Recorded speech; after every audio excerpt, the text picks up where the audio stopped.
There, in this video, I'm going to show you how to turn on dark mode on Instagram. Firstly, let's open up the Instagram app on your phone.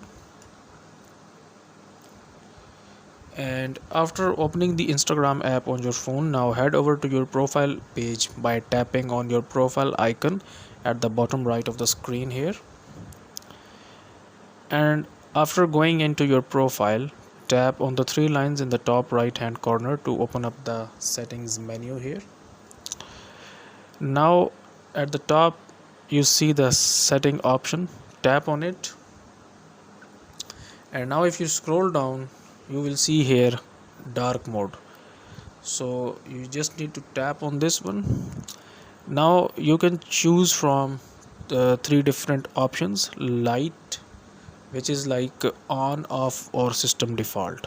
Okay, so as you can see that right now I have the dark mode on. So if I just tap on this off, you can now see that the dark mode is gone.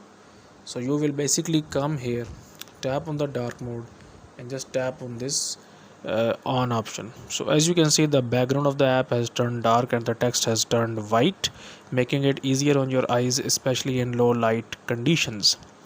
And that's it. Now you know how to turn on dark mode on Instagram. So if you found this video helpful, make sure to give it a thumbs up and subscribe to our channel for more helpful tips and tricks. Thanks for watching.